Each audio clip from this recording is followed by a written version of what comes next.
Known as the banker to the poor, Muhammad Yunus is the creator of microfinancing, which has benefited millions of grassroots entrepreneurs and earned him global recognition. He is now promoting the idea of social business as a way to fight poverty. Join us this week as our special contributor, James Chow, sits down with Muhammad Yunus, a Nobel Prize laureate, economist, and social entrepreneur, only on CCTV News, only on Biz Talk.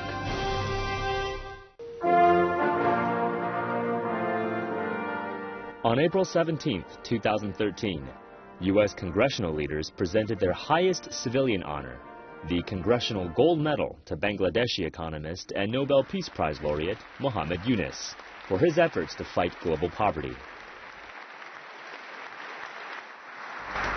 It's not only an honor personally for me, it's an honor for the whole country of Bangladesh and the very hard-working people of Bangladesh. They want to make a difference in their lives. All we want to do, all we need to do is to provide them the right kind of support.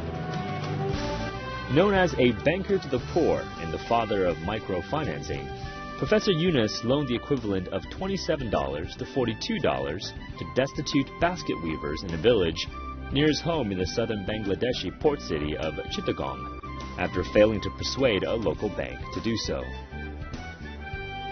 In 1983, he founded Grameen Bank, which has since made more than $10 billion in loans to poor Bangladeshis and provided a lifeline for millions.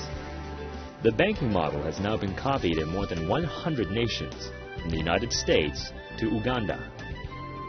Professor Yunus and Grameen Bank were awarded the Nobel Peace Prize in 2006 for their efforts to create economic and social development from below. Professor Yunus, welcome to the program. You're the pioneer of microfinance, you're the creator of social business, and now you're offering the world a new model where companies reinvest their entire profits and for the good of the community. How is that progressing? It's doing well. I'm very happy that the young people respond very warmly to it. They see an opportunity to transform the world in the way they want to create it, rather than inherit and keep the world that it is. Another side which makes me happy, because big corporations, big multinationals are becoming interested in our work. They're coming forward with joining us, create joint ventures as social business. They normally look for business to make money. So this is completely different for them, to come in, to join hands with us, to change the world, to change the condition of the people, solve the problems by a business method. So that's a very happy sign that even the big corporations see it's worthwhile to get into it. So we have now a situation where we can strongly promote the idea of having two kinds of businesses. One, business to make money, personal profit. Another business is away from personal profit, but focusing on solving problems. Business is a wonderful mechanism, wonderful tool by which you can address the problem and solve it in a sustainable way. That's what the word that should be underlining, sustainable solutions. Your link to today's youth is very literal, because you helped their mothers. When your story began back in the 1970s, you loaned $27, I think, of your own money to 42 women in a village. And today they have children, boys and girls of their own. And so your program has expanded. In this post-Nobel era particularly, and with your ideas continuing to evolve, you've taken microfinance and pull that into what you call microequity. These men and women are educated, but they still need that support. Why is it that they can't find jobs still? I'm putting it in a different way. I'm telling them, why should you be looking for a job? I'm questioning them. What is it that's pushing you to find a job? I said, is this what you were taught in the school, that you have to find a job? Finding a job is a very small matter. You are such a big entity. You are such a powerful entity. Why should you limit yourself in a tiny little role? You have a bigger role waiting for you. So go for the bigger role. I said, forget about the job-seeking part. I said, job-seeking is an old-fashioned idea. Don't even look at that. New idea is discover yourself as an entrepreneur. And then we created these social business funds. Tell them that we have the money. You come up with a business idea. And if you give us a good business idea, here is the money. We invest in you. We give you the equity. It's not a loan. It's equity. We become your partner. So you work hard to make sure you make the business successful, then gradually return the money that we gave you as equity and buy off the shares that we own in your company. And you own the whole company because you buy off all the shares. You don't have to pay any extra for us. You just give us the book value of that share. Because we are a social business, we don't want to make money from you. We want to solve your problem, launch you into the orbit, and become a successful entrepreneur. That's what we want. So people love that. So young people are coming in numbers to submit their business ideas, and then we are putting the money as equity and helping them to become entrepreneurs. You use the word sustainable, but you also use the word happy. How happy are you? Because when you look at the early indicators, which markets appear to be the most receptive? And where does the promise lie so far? I mentioned about happiness because people think that profit is the only source of incentive. That's what makes people do the things that they do, take the risk and do hard work so that they can make more profit. So profit has been established and promoted as the engine of transformation, engine of transforming the economy, driving the economy forward. I said, yes, I agree completely that profit is a big moving element in transforming the economy and moving the economy forward. I said, making money is a happiness. That's why it's an incentive. The more money you make, more happy you get. So making money is a happiness. I said, making people happy, other people happy, is a super happiness. So that's another incentive. So you have to now weigh between the two kinds of happiness. One, making money, you make yourself happy. Another one, making other people happy, make yourself happy. So that's two kinds of happiness that you have to kind of weigh in between which one you want to accept and go forward. At the beginning of this interview, you spoke a lot about happiness, but what is the happiness in your own life that informs all of your own experiences today? Well, I kind of jump into unknowns. I see a problem. I try to solve that problem in a business way. I'm not sure how to arrive at that. I have a tentative idea. When it works, that's a tremendous pleasure, that I have done something in a way which helps people solve the problem. And I've opened up a gate. Many people can go through this gate now. So every time I see that, it excites me a lot. So even a tiny little thing I do, in the beginning I was hesitant, I was not sure, but I still jumped at the unknown and finally found that it worked. And that it attracts other people, it inspires other people. That's also my happiness, that the things that I did made sense to other people. At the beginning, I thought it only makes sense to me, probably it won't make sense to other people. But I find out it makes sense to other people. That makes me very happy. That's things that I do, it is something important for them. When people say, you know what, after listening to you, after reading your book, after seeing what you have done, my life has changed. I see things in a completely different way than I was used to. So that makes me very happy, that yes, my way of thinking has influenced somebody to discover his way of thinking. So this is something very, very pleasant for me. Today, many young people like it. They see a possibility that they can change the world, create a world in their own ideas and so on. That's a tremendous thing. After winning the Nobel Prize for inspiring a global microfinancing movement, Professor Yunus is now pioneering an idea he calls social business. The professor has committed his portion of the $1 million Nobel Prize money to developing the cause he is promoting. In his book, Creating a World Without Poverty, Yunus describes a social business as one dedicated to social causes rather than profit. Yunus says the concept can be applied in the world's poorest countries and also in the wealthy world, where many poor people are not considered creditworthy and therefore can't fully participate in the economic system. Think about that. Is social business in any way a constructive equivalent of an MBA for the poor? And if so, what is at its core structure? Well, it's not MBA for the poor. Social business is any kind of business. It could be a tiny little business. It could be a mega business. Business to solve problem. We define it by saying it's a non-dividend company to solve human problem. So this business is defined by solving problems. His whole mission is solving problem. And the conventional business, you define business how much money you make. The more money you make, more successful the business is.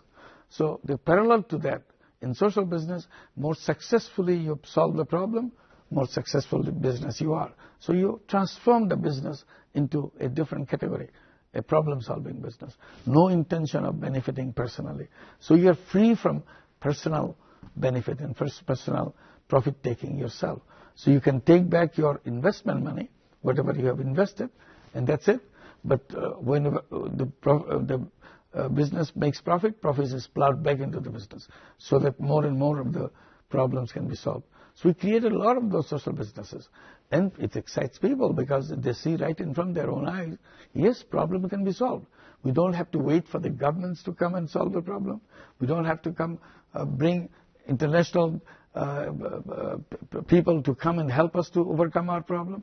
We do it ourselves as individuals. But you've just hit the word that I wanted to pounce on next, governments. Yes. When you say that you anticipate the problems that government otherwise wouldn't need to address, it brings in the ideas around accountability and responsibility. Where does that lie if you're so efficient with microfinance, with microequity, with social business? Where's the accountability for the government? Where do they come in, or do you simply replace them? Government is something that people make. Government is not imposed by some superpower from outside. We make some common things we have to solve, which individually we cannot do it. So we created something, a mechanism called government. You do it on our behalf. These are the things you have to take care. But gradually what we have done in the process, because the capitalist system created a world of economy where businesses are supposed to remain busy with making money because they have no other objective. So the businesses are so busy making money, they have no time to look at the problems people face. So they all dumped in the shoulder of the government. You take care of it. We are so busy. So governments have accumulated problems in their lap. They cannot solve all those problems. One way to try to solve them, by give them a state charity. If you are poor, here's a state charity. You are on welfare. You take care of yourself. Don't bother me. If you are unemployed, here's my another check. You take care of it. That's not a solution. You're just denying the problem. That's all. And you are perpetuating the problem by pushing it away, by throwing some charity money. I said human beings are capable of solving their own problem. So I'm bringing the attention that individual citizen, as a human being, they have the capacity to solve all these problems. So I'm not taking away the responsibility of the government, simply sharing the responsibility with the government as an individual so that I can also help. So if all the citizens start helping, the government responsibility will be lessened, that yes, now we can solve it in a better way, so they can pay attention to the more fundamental issues in policy making, in institution building, in encouraging people to do things, creating enabling environment. That's their real job is. They have not been able to solve the problem of poverty. They will never be able to do that. They cannot solve the problem of income disparity because the machine cranks up the income disparity. No matter how government taxes here and taxes there, income disparity is not going to disappear. It continues to do that. So we have to come back as a citizen, as a human being, how we can address that. This problem of unemployment, problem of income disparity, problem of poverty, problem of climate change, all these problems. So when individual human beings join in the solution part, then real solutions start coming. Government alone cannot do that. There is a thinking amongst private sector leaders that they can contribute towards the relief of the poor via social responsibility. But of course, your social business concept is far more revolutionary. How do you win them over towards your dynamic? How do you allow them to continue feeling good whilst also achieving effectively and doing good? Yeah. I'll just change the word. You said private sector will do this and so on. I don't use the word private sector because it's linked with profit making. So you say private sector, those who are in business and making money. I'm not talking about them. I'm talking about individuals. Even in the private sector, the individuals who run the private sector. As a human being, I'm saying that they have the capacity to come out of that format and step outside and create another kind of business, social business sector. So private sector is a profit-making sector. Here is a social business sector. So I'm talking about human being as an individual, how they can contribute. So they see an opportunity. It's not the fault of the people who run the private sector. The private sector is something which is creating the problems, like problem of climate change, problem of income disparity, problem of unemployment. They are good people, but the machine cranks out all these problems. They have no other machine. There's only machine they have is somehow creates this problem. So I said, step outside of this machine. There's another technology available for you, which will reverse the whole process, bring people out of unemployment, reduce the income disparity, reduce the climate problem that we have, global warming and all those problems. And this can be handled in a separate way as a human being. So that way you create a new kind of awareness, new kind of opportunities. Human beings have unlimited creative power. Simply the machine that we have, the framework that we have, is not using that creativity for solving the problem. They're using that creativity to make more money for themselves. And as a result, they go in the top, become very wealthy on the top. And people who are at the left at the bottom, they remain at the bottom. They have no chance of moving up. So this is what we want to change by bringing changes in the structure itself. Seems to be evolving exponentially. You seem to have the imagination of no limits. One of the most exciting and dynamic projects you're currently leading is a nursing school in Bangladesh. You identified a need for more frontline health workers. They're highly skilled. The people that you train, they're sought by hospitals as far away as Scotland. How do you link, though, financial empowerment to access to health, to social inclusion, to access to basic services? Because life is interlinked. Life is not separate categories. This is one, this is another one. We, for our convenience, we drew the line. This part is this part of that. But life is a continuum. It's all interlinked with each other. So as we live this life, we take opportunities to address all the problems in each sector, each part of that life, so that we can make it life better one. So in the health sector, we saw this opportunity. We created a social business to produce nurses so that it becomes self-sustaining and so that we don't have to bring money from outside to keep it running. It generates enough money, enough income so that it continues to progress, it continues to expand by itself. So here we don't have to worry about it because it's a self-financing. I keep reminding, charity money works only once. You give the money, it runs the whole system for a fixed period of time, then money spends. If you do it in a social business way, it keeps running. It's a self-sustaining and self-refueling machine. You never have to bring money from outside. And it creates surplus to expand itself. So that's the beauty of the whole system. As the crisis-hit global economy is struggling to recover, the labor market remains sluggish.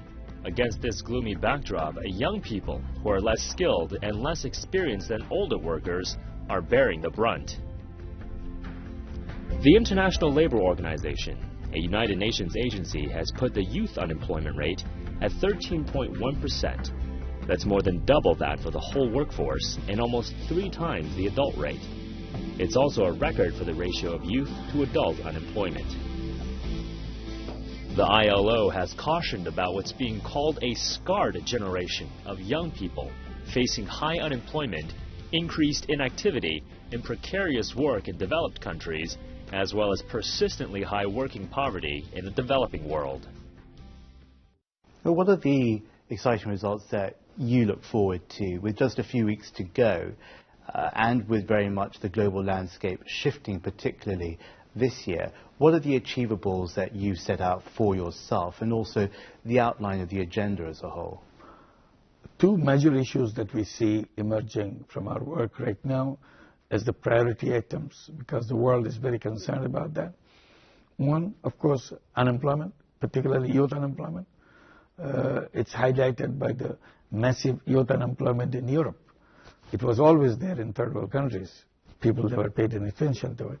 But the fact that it's happening in rich countries, in a way, in a very unacceptable way, people are talking about lost generation in Europe because they still don't see that they will ever get into the job market to find a life for themselves. So next generation will come up and be in the forefront of the one that is lost generation.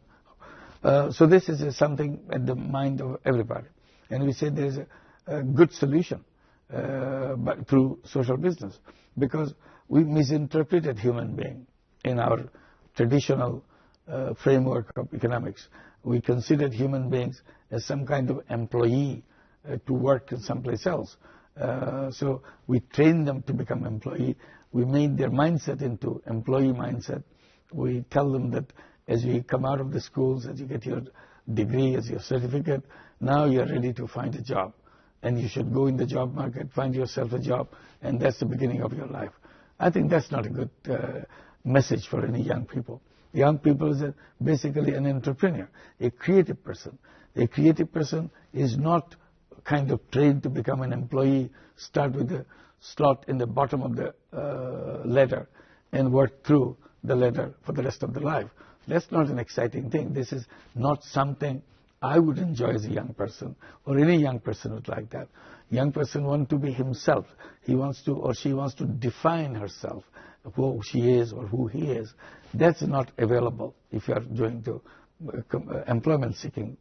So we are saying we have to believe that we are not job seekers, we are job creators. And we bring our creative power to create things so that we can employ other people into it if they're looking forward to have jobs for us. So that's the first choice for the people, not being an employee in some other businesses. When you look at that binary almost, the creator versus the seeker, is that restricted to the young people that you seek to empower and to support throughout? Or can that also be applied to an older generation, a generation that did very much grow up in that job-seeking mindset?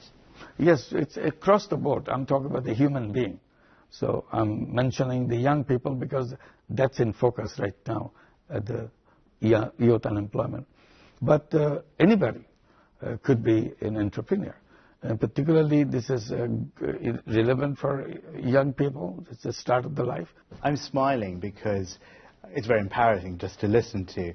When you think back to the young people that you've worked with, because it's not just speaking from a platform, from a stage, you work with young people one-on-one every day of your life. When you think about them and you think about their stories and how they've transformed from before even understanding there was a concept of job creating versus job seeking, how do you think more widely it transforms the minds, the way that someone lives, the way that someone is? It's very fundamental, very basic to any human being. Look at our education system.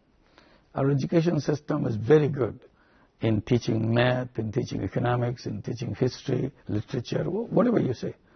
But it's no good in finding out, in telling the young people who they are, what their potentials are, what their missions are. Universities pride themselves that as they finish their school, they get their certificate, they get their degrees, they are ready to get their appointment letters in businesses and so on. So that's a very successful university, that from school they go to the job. So there is no waiting period for them. I said, that's not a happy story. You make those people into kind of fodder, sucked into a machine which puts them into the bottom layer, so gradually, hopefully going up in the ladder. I said, the real thing is the universities should be priding themselves when they have the graduate degree and the piece of paper on their hand. They say now they found their mission in life. And the education system has provided, helped the person to define what is the mission of my life. And then he or she translate that mission into work, whatever he or she wants to do. So this is, again, a deviation from what a human being should be doing. So we kind of make the education system in a sort of a vocational training course or something like that. We are not looking for human element in each person, what one can be, what is the dream he wants to fulfill, what kind of who he is, what are the potentials he has, and then realize that potential, go for it. And that will be the real part of the education. So employment-seeking mentality is far, far smaller, belittled kind of activity for any individual. So we would like to transform that, create that community of young people who are looking forward to look at their mission and create a new life for them, create a new world for them. And that's what the young people should be looking for.